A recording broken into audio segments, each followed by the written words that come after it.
أعوذ بالله من الشيطان الرجيم. بسم الله الرحمن الرحيم. السلام عليكم ورحمة الله تعالى وبركاته. الحمد لله نحمده ونستعينه ونستهديه ونستغفره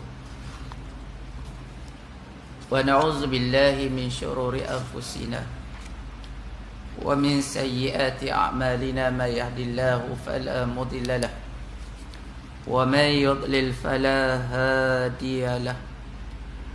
أشهد أن لا إله إلا الله وحده لا شريك له وأشهد أن محمدا عبده ورسوله.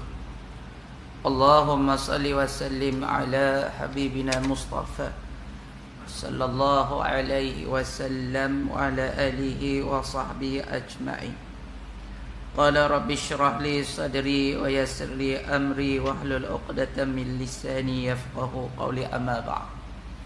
Hadirin muslimin muslimat rahimakumullah. Alhamdulillah, malam ni kita masuk muka surat 568. Beberapa ibarat dan juga pengajaran. Jadi i'tibar dan juga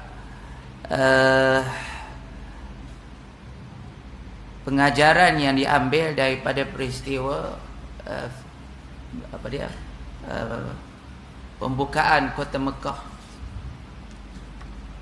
Ini kita masuk pembukaan kota Mekah. Jadi di situ ada banyak pengajaran yang boleh dijadikan panduan dan hukum. Sekarang telah pun anda baca dan tahu peristiwa-peristiwa dalam kemenangan yang besar itu. Jadi peristiwa kemenangan kota Mekah ni, kalau kita perhatikan, sebenarnya Allah telah beri isyarat sejak pada perang Hudaibiyah. Perjanjian Hudaibiyah, sulh Hudaibiyah. Masa Nabi nak masuk Mekah, ditahan, Nabi tak bagi masuk. Nabi hantar Uthman bin Affan. Kita tak. Kemudian tiba-tiba kedengaran begitu Uthman dibunuh. Maka Nabi buat Bai'atul Ridwan, satu perjanjian di kalangan sahabat untuk menutup bela di atas kematian Uthman. Bila dengar kesungguhan Nabi dan para sahabat, orang kafir Quraisy dah jadi gerun dan takut. Mereka menghantar Suhail untuk berbincang. Dalam perbincangan itu maka terbitlah satu sulhu Hudaibiyah, perdamaian Hudaibiyah. Setelah habis Hudaibiyah, Nabi pun balik. Dalam perjalanan balik turun ayat berkaitan surah Al-Fath, surah yang ke-49 dah. Surah Al-Fath, inna fatahna laka fatahan mubina. Sesungguhnya kami telah memberikan kepada kamu kemenangan, ya, dengan kemenangan yang nyata. Jadi itu adalah simbolik ataupun clue. Maknanya Allah telah bagi isyarat pada sahabat dan Nabi. Tapi ada di kalangan sahabat tak sedar tentang ayat tu. Ayat tu dah memberi clue bahawa akan datang dalam masa yang terdekat berlaku pembukaan kota Mekah. Begitu. Jadi inna fatahna tu dia turun sebelum lagi pembukaan kota Mekah. Tapi dah bagi jalan dah. Dah bagi jalan. Macam juga Allah Ta'ala dah sebut, Nabi dah sebut, Islam akan menang di akhir zaman. Dah. Jadi kita kena yakinlah. Cuma kita sebagai orang yang beriman tak boleh nak tetapkan bila masanya. Bila masanya, tahunnya bila, masanya bila. Ya, kerana benda itu bersalahan dengan ketetapan agama. Jadi mungkin dah terlalu dekat. Cuma bila tu wallahu a'lam. Apa yang penting, bila ada orang tanya pada Habib Omar, bila akan berlakunya Dajjalnya, bila akan datang, maka dia sebut perkara itu adalah perkara ghaibiyat. Yang paling penting bagi kita adalah untuk melakukan amal-amal salih, amal kebaikan. Ya, kalau kamu dan juga menekuni ilmu agama, terutamanya akidah. Ya, kalau kamu dah sedia, kamu dah kuat, dengan sendirinya kamu akan dapat menangkis benda tu. Daripada kamu duk selidik, dan kamu tahu siapakah yang akan ikut Dajjal, tapi kamu sendiri tak buat amalan dan kamu sendiri tidak memperlekapkan diri kamu, maka takut kamu nanti akan menjadi pengikut Dajjal pun tak tahu. Tak. Orang lain duk sibuk-sibuk duk hentang Israel, tengok-tengok dia boleh bergambar dengan popok Israel contohnya. Ini adalah satu perkara yang menakutkan kita. Sebab tu mengetahui Dajjal tu bila datang ke tak datang itu tak penting. Yang penting ialah kita bersedia ke tak bersedia untuk melakukan jihad, perjuangan dan juga amal soleh. Sekarang telah pun anda baca dan tahu peristiwa-peristiwa dalam kemenangan yang besar itu. Itulah kemenangan yang merupakan anugerah Allah kepada Rasulnya Muhammad sallallahu alaihi wasallam bersama para sahabat. Adalah kemenangan tu tuan-tuan, kemenangan tu anugerah Allah. Itu akidah yang kita kena yakin. Bukan kerana ada nabi dalam tu, bukan kerana para sahabat yang istiqamah yang hebat tu, tak. Kerana kemenangan tu adalah pemberian daripada Allah. Sebab tu dalam Quran bila Allah Taala sebut tentang kemenangan, Allah sebut dia datang daripada pertolongan Allah. Wa man nasru illa min indillahil azizil hakim. Tiada kemenangan wa man nasru illa melainkan dengan izin Allah Taala. Wa man nasru illa min indillah melainkan dengan izin Allah Taala yang Maha Perkasa lagi Maha Bijaksana. Jadi begitulah juga dengan apa tindakan kita, kalau tidak dengan izin Allah maka kita tidak akan dapat berjaya. Pernah satu ketika Maulana Zakaria yang hebat di India, Maulana Zakaria, bila ayah dia ni balik daripada satu pemusafiran, dia seronoklah dia nak khidmat pada ayah dia. Ayah dia ni Maulana Ilyas tak silap. Jadi dia pun pergilah ambil bantal dia nak bagi ke ayah dia supaya ayah dia ni rehat.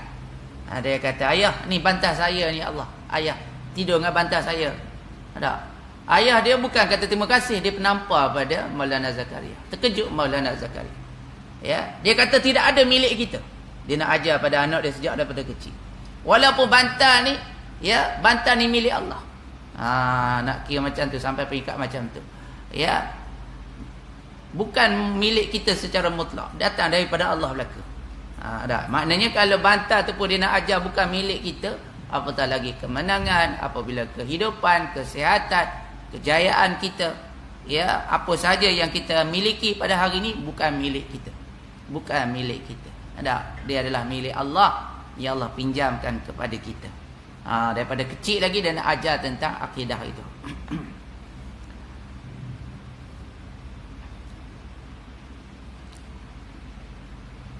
Maka mampulah anda melihat nilai dakwah yang berlaku sebelum itu bersama peristiwa-peristiwanya. Cuma apa yang kita kena faham tuan-tuan, perjalanan sirah Nabi dan para sahabat, dia punya tujuan dia ialah dakwah. Dakwah. Sama ada dakwah kepada ummah, umat dipanggil umatul dakwah ataupun umatul satu lagi umat yang kita nak dakwah kat dia, ataupun umat yang dah menerima Islam. Ijabah, umatul ijabah. Ini umat yang telah menerima Islam. Tapi ada satu lagi umat dakwah, umat yang kita kena memperkenalkan kepada mereka ni Islam. Kenalkan pada mereka ni Islam. Gitu. Jadi sebab tu kita ni walaupun kita tak belajar agama ke, bukan bidang kita ke sekalipun, tetap kita ni kena jadi da'i. Jangan kata ini urusan Tok Kadi ke, Tok Mufti ke, pegawai agama ke, ustaz-ustaz. Tak. Dia adalah kerja kita belaka.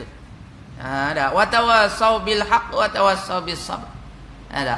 Jadi kerja kita belaka. Jadi kita kena tunjuk cara macam mana orang nampak Islam tu indah, menyebabkan orang rasa seronok nak masuk Islam. Kita dah.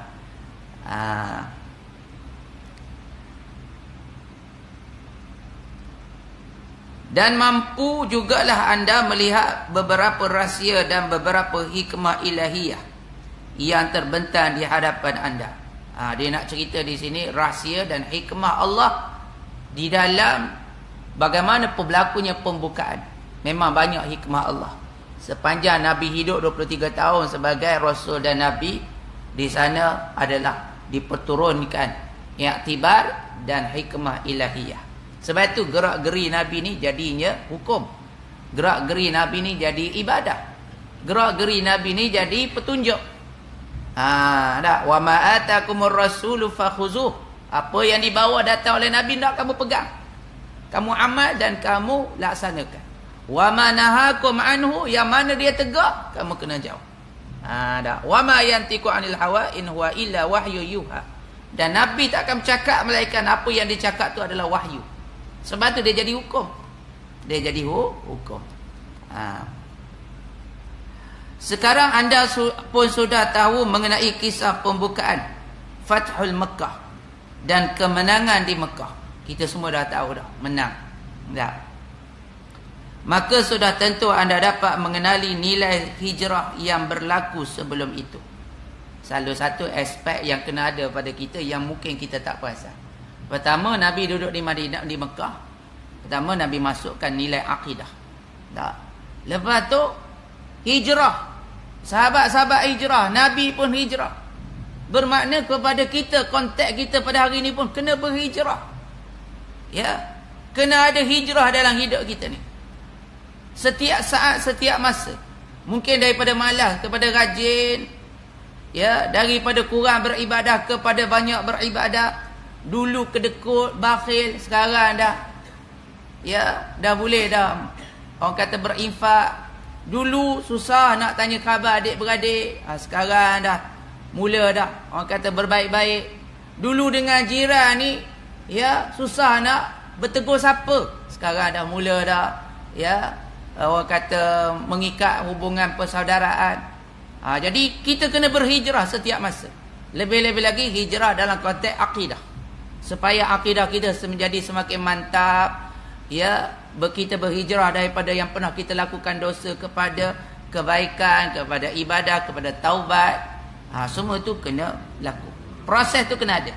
Daripada Nabi tanamkan akidah, kemudian berlaku hijrah, Nabi pun hijrah. Kemudian berlakunya pembinaan masjid, kemudian berlakunya ta'akhi, persaudaraan, kemudian berlakunya peperangan dan pembinaan negara Islam.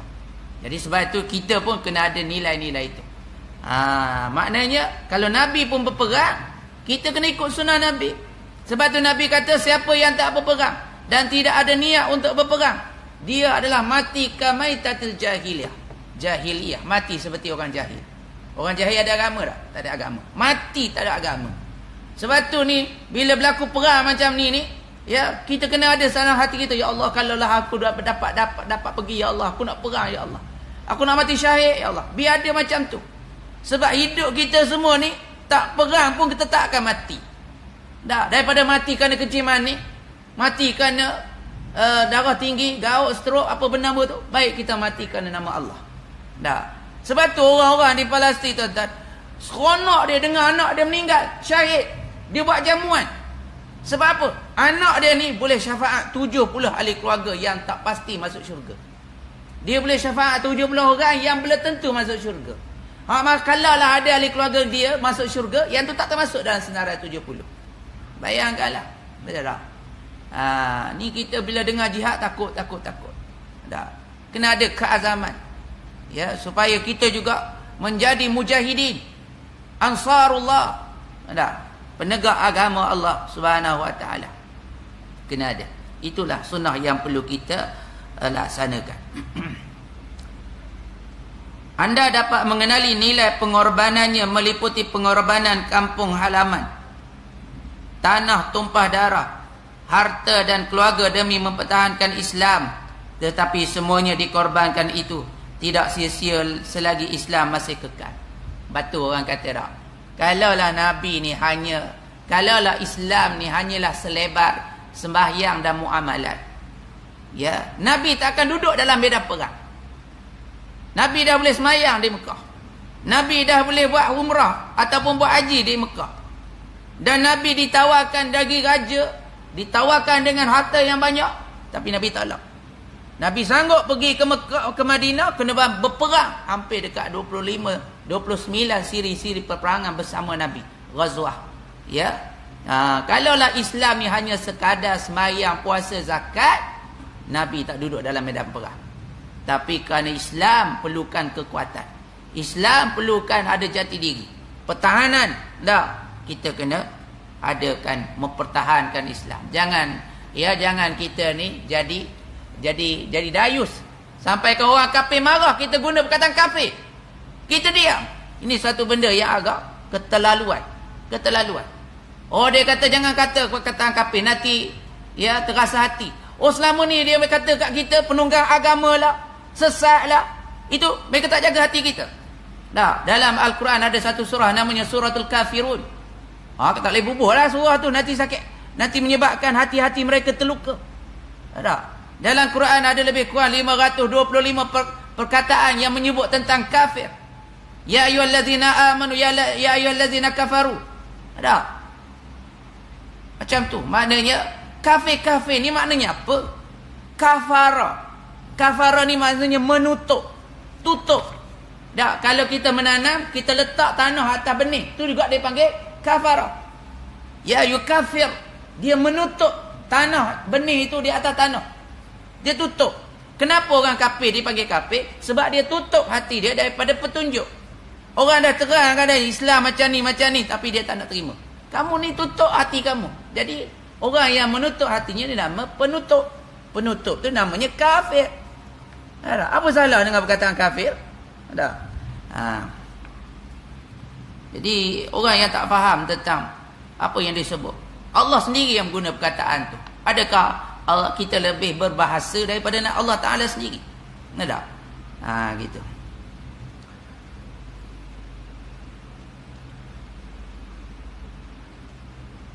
Kemudian dia sebut, bukankah semuanya itu tidak dapat memberi faedah sedikit pun jika Islam tidak dimiliki berkekalan. Ya, Islam insya-Allah dengan naungan dan juga pemeliharaan Allah Subhanahu wa taala. Sampai masa tertentu Allah akan menangkan Islam. Dan sampai satu masa tertentu Allah akan lenyapkan umat Islam di atas muka bumi. Tak apalah lenyap, sebab bumi ni sendiri pun akan lenyap juga. Jadi sebelum dia lenyap, Allah lenyapkan dulu umat Islam. Tapi sebelum lenyap umat Islam, Islam tu pasti akan menang. Kita kena meyakini tentang apa yang disebut oleh an-nubuwah, kerasulan Nabi sallallahu alaihi wasallam. Sekarang anda telah perhatikan beberapa peristiwa dalam kemenangan yang besar itu. Maka dapatlah anda melihat dan memahami keseluruhan nilai jihad, syahid dan penderitaan yang telah pun selesai sebelum kemenangan itu. Jihad, syahid, apa lagi? Penderitaan. Nabi ni hidup dalam penderitaan. Pernah dicekik, hampir-hampir Nabi ni nak mati lah. Dicekik oleh Abdul Mu'aid. Diletaknya perut unta yang busuk atas belakang Nabi. Ini melalui melalui berbagai-bagai penderitaan. Penderitaan. Nabi tunjuk cara hidup sebagai seorang Islam. Supaya kita ni tidak rasa nak duduk dalam zon yang selesa. Sebab penderitaan itu sebahagian daripada kehidupan seorang Muslim. Allah dah sebut dah. Ahasiban nasu an yutraku an yaqulu amanna wa hum la yuftanun. Adakah kamu dibiarkan untuk kamu mengatakan kamu beriman sedangkan kamu belum diuji lagi? Jadi kita akan berhadapan dengan penderitaan dan ujian-ujian tertentu. Jadi kita kena terimalah, sebab dia merupakan satu daripada norma-norma kehidupan Muslim. Norma-norma kehidupan Muslim. Sebab apa tuan-tuan? Allah uji kita dengan macam-macam ni kenapa? Supaya kita ni tak lalai. Kita tak lalai. Contohlah kalau kita ni kaya je, berjaya je. Setiap kali kita buat program kita menang je, kita berjaya je. Setiap kali kita berniaga untung je. Setiap kali kita bertanding menang je contoh. Jadi kalau macam tu agak-agak jadi apa tuan-tuan? Jadi macam Firaun boleh gamak ni. Firaun ni tak pernah sakit. Firaun ni tak pernah kalah dalam kehidupan dia. Tak, dia hidup 400 tahun. Akhirnya dia mengaku dia jadi Tuhan. Sakit tak, demam tak. Tak. Lala jadi mengaku jadi Tuhan. Tu bahaya. Sebab tu Allah kadang-kadang jadikan kita ni tak berjaya. Kadang-kadang tak berjaya dalam rumah tangga, tak berjaya dalam bisnes, tak berjaya dalam bidang yang kita ceburi. Kadang-kadang kita ni ada sakit, ada macam-macam, kena tipu, kena khianati. Dalam hidup kita ni ada turun naik. Supaya apa? Supaya bila kamu diuji macam tu, barulah terasa kita ni nak mengadu dengan Tuhan. Barulah rasa kita nak berdoa dengan Allah. Baru rasa kita ni lemah. Dan sekurang-kurangnya kita ni tidak mendada. Tak, mendada. Maknanya tidak sombong lah. Tidak sombong.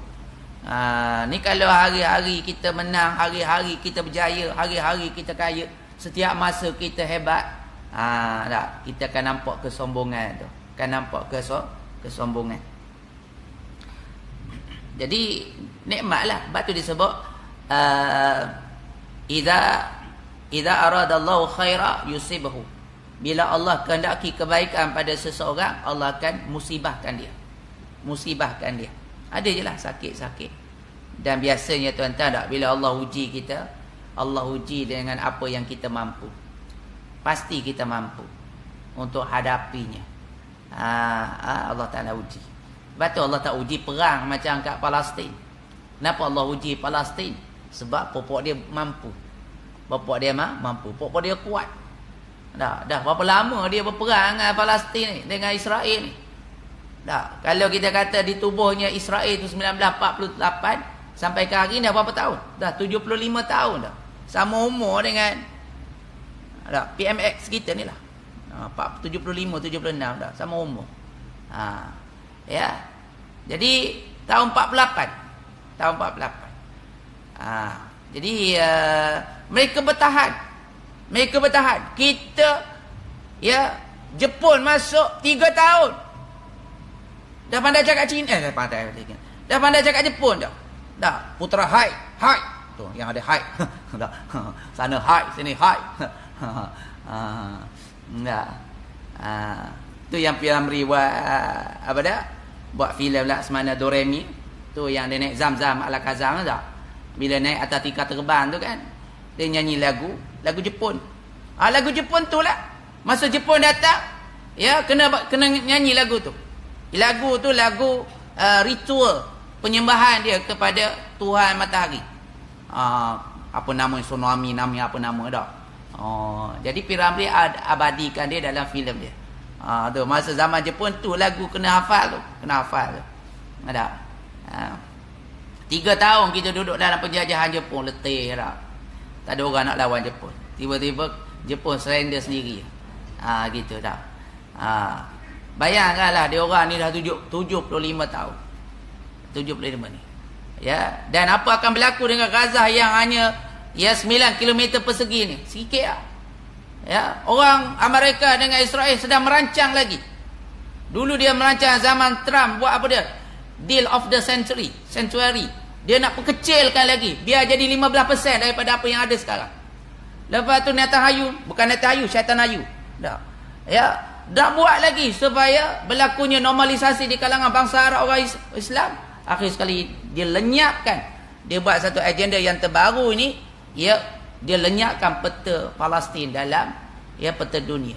Maknanya dia nak apa? Dia nak buang umat Islam tu daripada bumi tu. Begitulah. Perlunya ada jihad. Dah.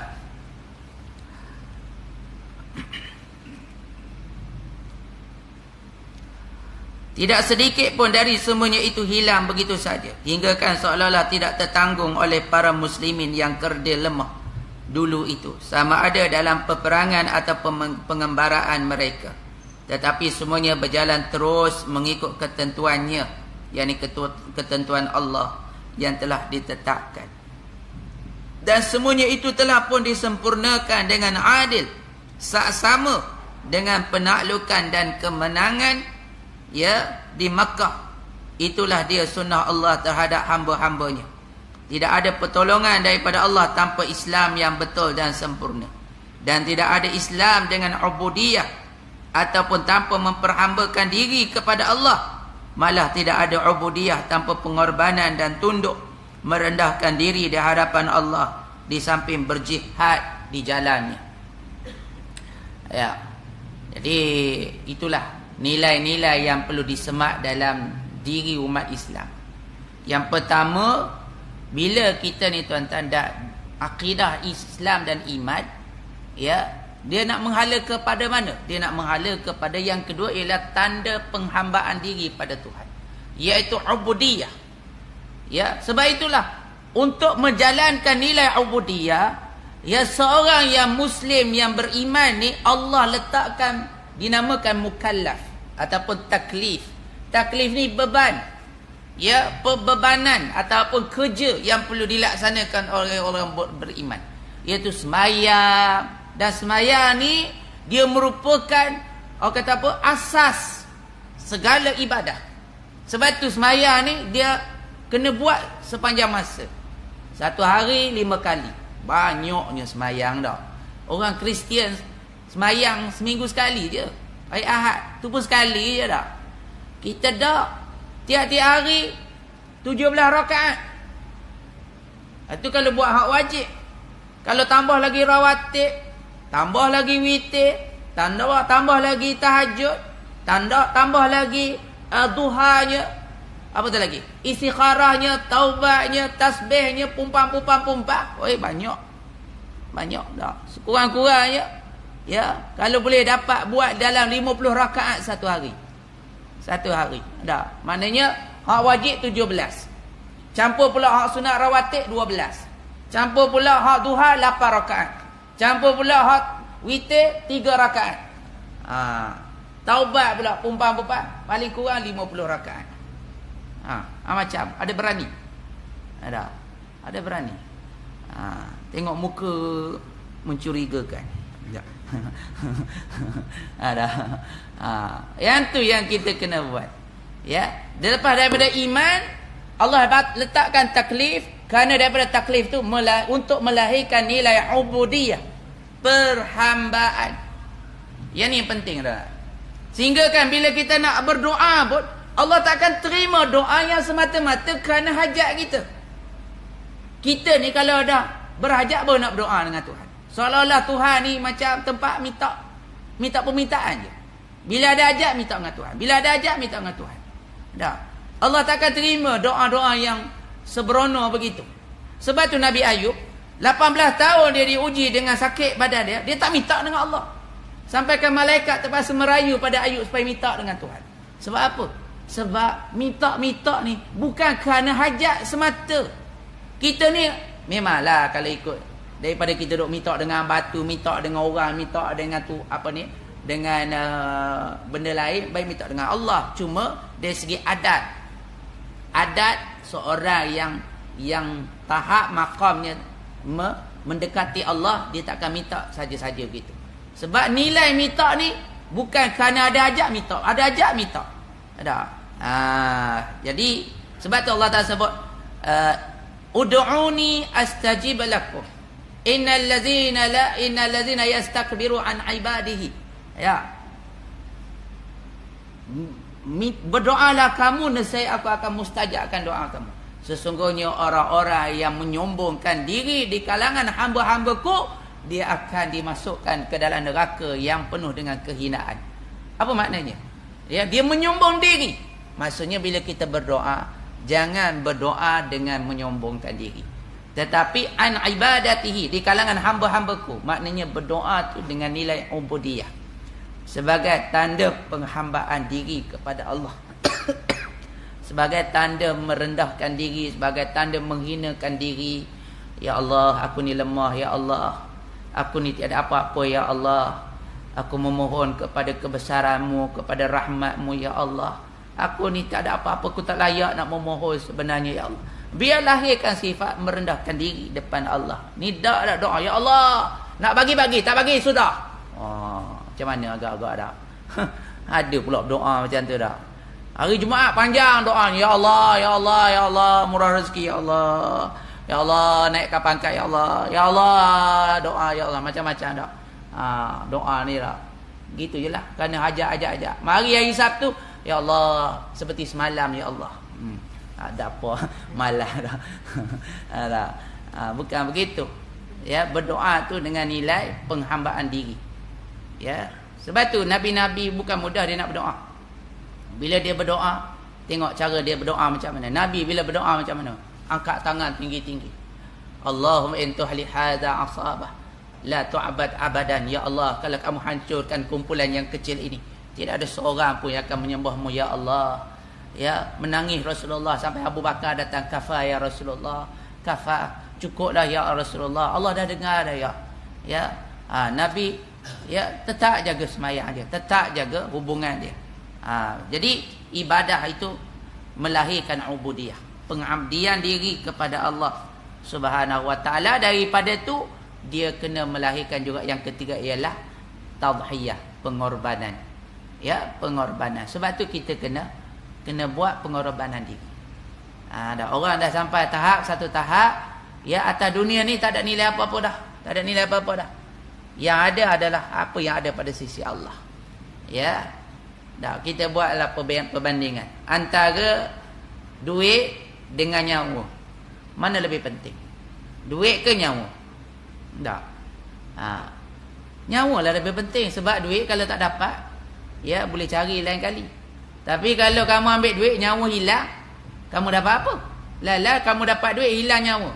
Duit kamu tu orang lain duk kongsi lah, orang lain duk ambil lah, kamu tak dapat rasa. Pentingnya nyawa ni. Bila kita dah mati, tuan, tak ada.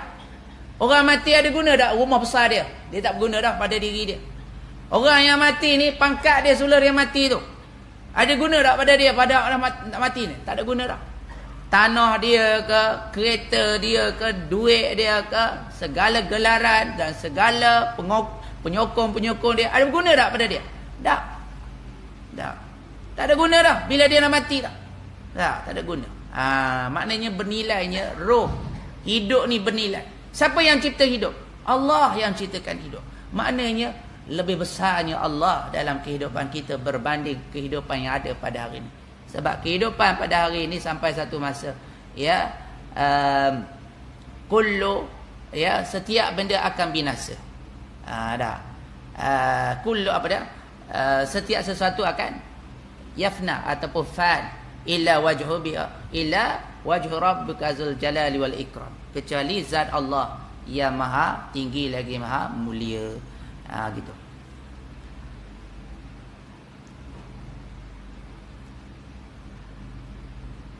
Baik.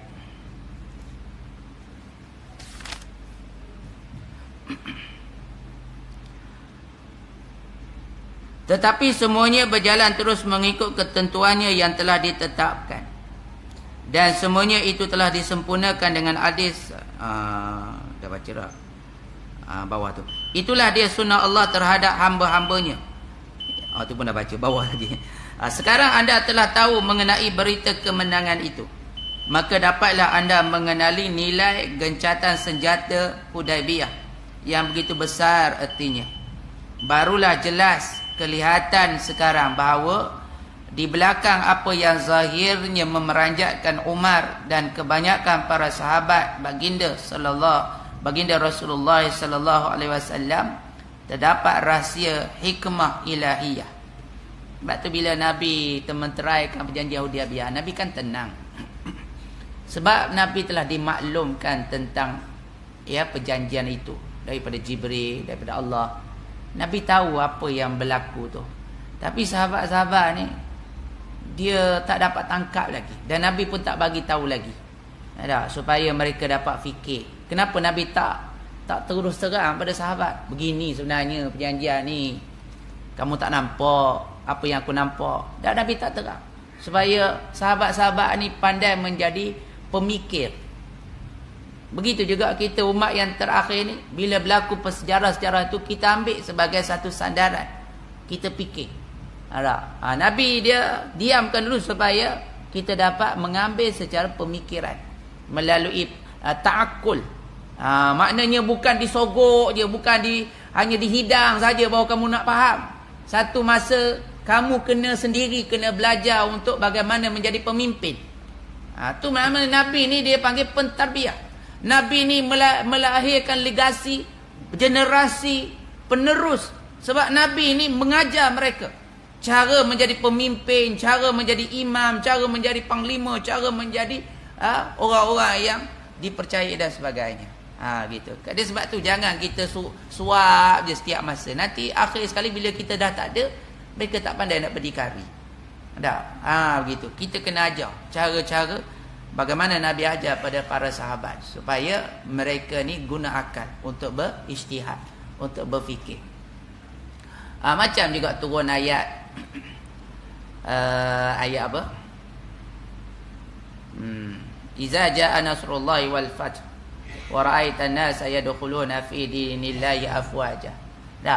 Bila Umar tanya pada para sahabat, ketika itu Umar jemput Ibn Abbas masuk dalam mesyuarat ni, pok-pok senior ni. Ibn Abbas ni dia budak muda lagi, umur belasan tahun. Dia budak kecil, budak muda. Ya. Masa dia dimasukkan dalam mesyuarat ahli mesyuarat negara ni, umur dia lebih kurang dalam 15 tahun gitu. Jadi orang-orang hak senior tengok, kenapa kau panggil dia masuk dalam mesyuarat kita ni, perkumpulan kita ni, dia ni tarah anak-anak kita. Maka Sayyidina Umar tanya, kamu tahu tak apa maksud iza jaa nasrullahi wal fath? Dia kata itu ayat menunjukkan tentang Allah memberi kemenangan dan pembukaan kota Mekah. Itu jawapan kamu. Ya, maka Nabi Umar tanya Ibn Abbas, apa maksudnya? Itu menunjukkan bahawa telah hampirnya kewafatan Rasulullah. Ya, dan Umar menyetujui pandangan itu. Gitu. Ya, itulah panggil orang yang mempunyai keahlian. Dia bukan masalah umur, dia masalah keilmuan yang telah diberikan oleh Allah. Jadi tak semua sahabat-sahabat yang dapat mengerti hikmah yang berlaku. Sayyidina Abu Bakar bila turunnya ayat wal al-yauma akmaltu lakum dinakum, ketika mana haji wada' dia turun ayat tu. Penutuplah tu. Sahabat-sahabat bergembiralah. Penunjuk bahawa berlakunya kesempurnaan Islam, menunjukkan bahawa telah menang Islam dan telah sempurnanya Islam. Para sahabat ni pun gembira. Gembira. Macamlah lepas pilihan raya. Nak azan. Silakan.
Baik, jadi tuan-tuan dirahmati Allah, kita sambung lagi. Kita sebut tentang hikmah ilahiyah. Contoh, kita buat mai contoh tentang ayat al-yauma akmaltu lakum dinakum. Ya, pada hari ini kami telah sempurnakan agama bagi kamu. Jadi masa tu sahabat-sahabat rianglah, gembira. Itu ayat tu penanda tentang kesempurnaan Islam. Tapi Abu Bakar, dia diam-diam dia balik dan dia menangis. Ya, berhari-hari dia menangis. Sehingga kan ada sahabat pergi ziarah. Ya, dan akhirnya viral lah. Para sahabat yang berjumpa semua menangis belaka. Maka mereka bertanya apa sebenarnya yang berlaku. Rupanya Abu Bakar dapat membaca dan menghidu, ya, apa yang tersirat daripada makna ayat tu. Ya, sahabat yang lain gembira kerana kemenangan dah berjaya. Dah sempurna dah, tak perlu perang dah. Orang kafir semua dah masuk Islam dah. Madinah dah Islam, Mekah dah Islam, gembira lah. Tapi Abu Bakar menangis berhari-hari. Maka terpaksalah Rasulullah datang memujuk. Kenapa? Sahabat yang lain tak fikir, tak dapat nak membaca dan menghidu apa yang berlaku dengan ayat tu. Abu Bakar dapat menghidu. Bila turunnya ayat penyempurnaan, bermakna orang yang telah diutuskan oleh Allah sudah pasti akan diangkat. Maknanya akan dimatikan, diwafatkan. Dan memang benar, tak lama lepas tu Rasulullah pun wafat. Gitu. Jadi sebab tu kadang-kadang kita kena berfikir secara matang, berfikir secara mendalam. Bila ada kita kata sekarang kat Malaysia ni Islam dalam keadaan yang berisiko tinggi. Islam berada dalam keadaan yang berbahaya dah sekarang. Tapi orang tak faham. Orang kata bahaya apa, Ustaz? Tengok masjid sana tumbuh, masjid sini baru nak didirikan. Sana ada masjid Cina kat Kelang tak? Baru nak bayar. Ni bukan kat Kelang lah, depan ni tak. Lepas tu masjid ni sini pula nak bina masjid. Berkata, kata Islam terancam. Terancam apa? Masjid sana sini, lepas tu umat Islam boleh semayang dengan aman. Kita boleh pergi masjid, kita boleh semayang Jumaat, kita boleh semayang tarawih, kita boleh buat apa-apa di sana. Tak ada terancam. Itu orang yang tak faham. Orang tak faham. Ya, bukan masalah boleh semayang tak boleh semayang. Dekat negara komunis pun boleh semayang, kat China boleh semayang. Boleh dibina masjid. Tapi kita kena faham apa maksudnya terancam. Bila kuasa politik telah kembali ke tangan orang bukan Islam, dan mereka akhir nanti mereka boleh menggubal undang-undang yang lebih teruk. Mereka boleh sekarang pun bagaimana ada di kalangan umat Islam yang mengkritik tentang undang-undang syariah, sehingga dia saman undang-undang syariah di Kelantan, Kota Baru, dan di Shah Alam baru ni sebelum ni.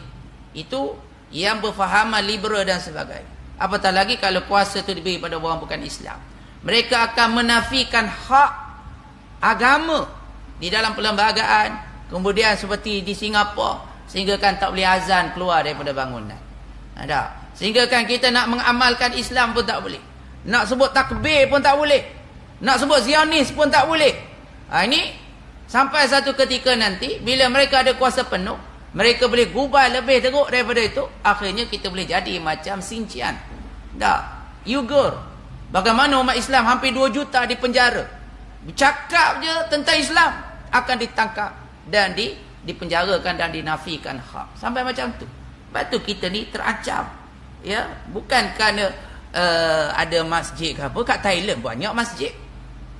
Tapi mereka memburu ulama-ulama, ya, yang tak sehaluan dengan mereka dan sebagainya. Sampaikan kalau ada Maulidur Rasul Maulid, sampaikan raja dia panggil mufti untuk berselawat dalam istana.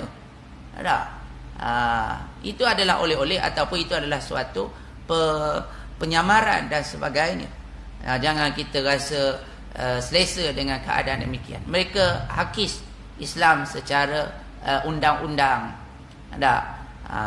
Sebelum ni ada ikhtiar, ada usaha nak hapuskan nama Islam dalam IC.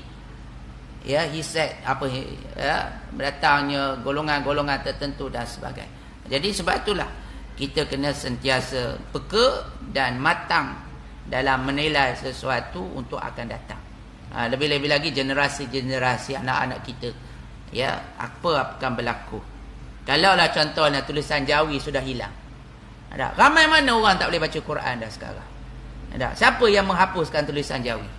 Atas dunia ni, ya, Ada 3 negara je yang guna tulisan Jawi dalam dalam tulisan mereka. Antaranya Urdu, dulu bahasa kita Jawi. Satu lagi di negara Afrika. Ya, di Afrika. Mereka guna tulisan Jawi tu, tulisan Arab tu untuk bahasa mereka. Mengekalkan. Tapi hari ini bahasa kita dah ditukar daripada Jawi pada Rumi. Dah berapa ramai orang tak boleh nak baca Jawi dah. Berapa ramai yang teragak-agak untuk baca Al-Quranul Karim. Dihakir sikit. Tu benda yang mengatakan terancam. Ya, terancam.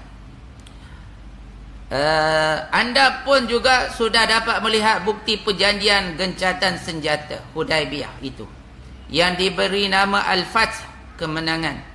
Maka dijadikannya di hadapan itu kemenangan yang dekat. Inna fatahna laka fatham mubina. Sesungguhnya kami akan memberikan kepada kamu kemenangan, ya, dengan kemenangan yang nyata. Maksudnya dah terlalu dekat dah. Dah. Maksud daripada Al-Quran, apabila anda sudah mengetahuinya, tahulah anda lebih banyak lagi hakikat-hakikat nubuah yang memimpin hidup Rasulullah sallallahu alaihi wasallam.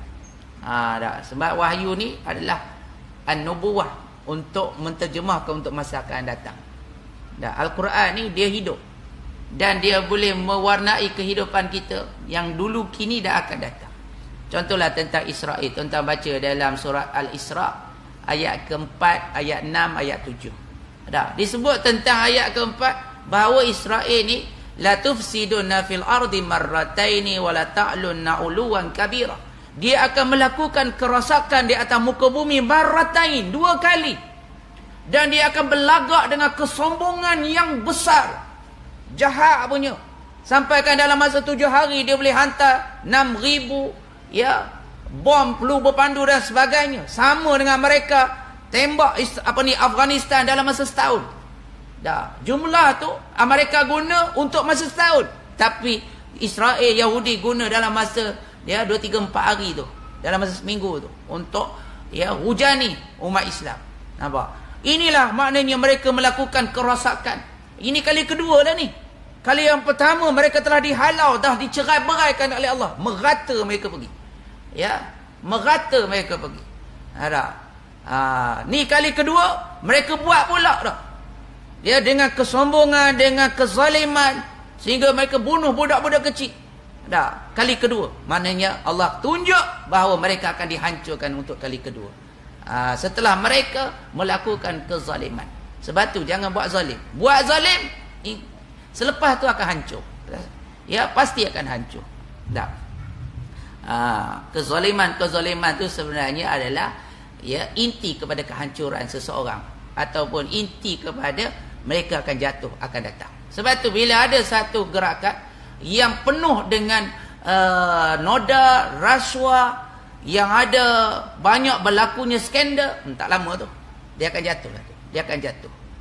Itu ada penanda-penanda kejatuhan. Gitu juga dalam rumah tangga. Kalau suami tak semayang, duit pun duit judi, duit haram, duit scammer, tak lama akan berkocak lah rumah tangga tu. Dalam bisnes pun macam tu juga. Kalau ada tipu, kalau ada tak betul, tak lama lah, gulung tikar lah, bankrupt lah. Tapi kalau kita asaskan perniagaan kita kerana nak tolong orang, kita asaskan perniagaan kita kerana nak memudahkan orang, insya-Allah perniagaan dia tu akan kekal. Akan kekal. Jadi kena ada nilai-nilai albir, kebajikan, mabrur, kebaikan. Baru dia akan berkat dalam hidup. Sebab Allah, Nabi pun mendoakan mereka.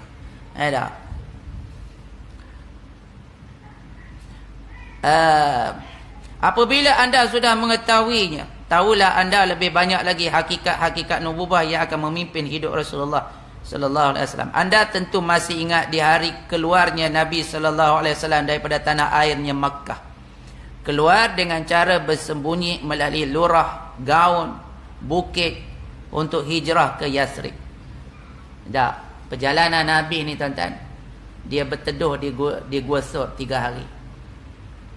Gua ni menjadi tempat persembunyian yang paling ideal. Bila Nabi Isa AS nanti kita akan Nabi Isa berhadapan dengan golongan Dajjal, mudah je dia hancurkan Dajjal. Dajjal ni dia lari pergi ke Israel. Ya, bila sampai kat Israel, tengok-tengok Nabi Isa dah ada dah. Nabi Isa lebih pantas daripada dia. Ada. Dan dibunuh di situ. Dia mati dekat Israel.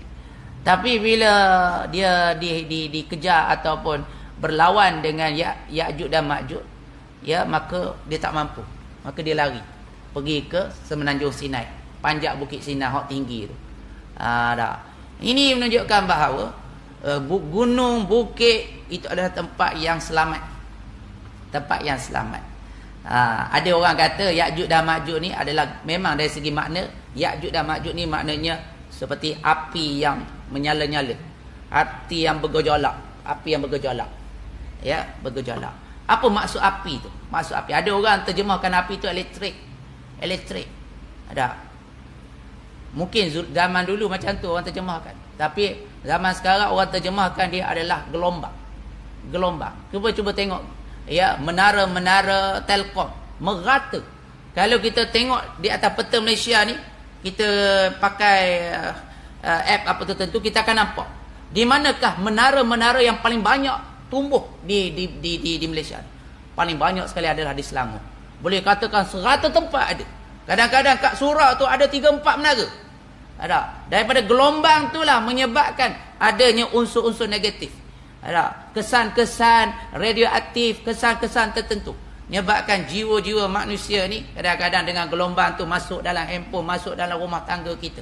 Ya, berlaku macam-macam keadaan. Maka nak selamat daripada gelombang ni, masuk dalam bukit. Naik atas bukit, gelombang ni tak akan dapat masuk. Bila kita naik kereta, pasang radio, lepas tu masuklah terowong, akan hilang tak? Tak akan ada siaran. Handphone kita tak ada siaran. Begitu ke atas bukit? Naik atas bukit, tak ada siaran. Sebab apa Nabi duduk dalam bukit? Kenapa Nabi Isa lari atas bukit gunung? Sebab masa tu capaian mereka takkan mampu. Takkan yang mampu. Mungkin ada makna juga.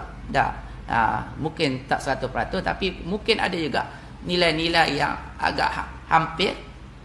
Berhati-hati. Sebab tu kita juga berhati-hati dengan teknologi sekarang 5G 5G yang agak lebih terdedah, ya, terdedah kepada risiko perisikan dan sebagainya. Di tempat-tempat tertentu di Amerika dan beberapa tempat TikTok diharamkan. Ada macam-macam. Dekat China dia mengharamkan WhatsApp. Sebab bahaya pada keselamatan negara. Sampaikan berlaku darurat di Thailand kerana bekas Perdana Menterinya menjual aset tentang ni kepada Singapura sebab dia menderahkan negara kepada risiko. Jadi kita pun begitulah, kena berhati-hati. Ya. Jadi ancaman itu ada di sekitar kita. Ancaman itu ada di sekitar kita. Jadi Nabi berhijrah dan Nabi pergi ke Yathrib sebelum ditukar nama Madinatul Munawwarah. Ya, bandar Nabi yang penuh bercahaya. Sebelum dan setelah berhijrahnya baginda, tidak putus-putus para sahabatnya pula yang berhijrah ke Yathrib. Mereka berhijrah meninggalkan harta benda, kaum, keluarga dan tanah tumpah darah mereka semata-mata demi untuk menyelamatkan Islam, agama yang mereka miliki. Jadi itulah tadhiyah, perjuangan dan pengorbanan itu dia datang serangkai. Lepas tu kita ni Islam ni tuan-tuan, pertama takdilah mantapkan akidah, berlakukan hijrah dalam hidup, dan pada masa yang sama adanya tadhiyah dalam seluruh kehidupan kita, termasuklah dalam erti kata dalam hubungan harta benda, kita kena banyak berkorban untuk agama. Ni kadang-kadang untuk angkat tangan berdoa untuk Palestin pun berat, apatah lagi nak korbankan badan kita, jiwa raga kita untuk jihad. Sekurang-kurangnya ada sebahagian benda tu yang perlu menjadi perkara yang kita ambil berat dalam urusan umat Islam. Wallahu ta'ala bis-shawab. Aqulu qali hadza wa astaghfirullah li wa lakum.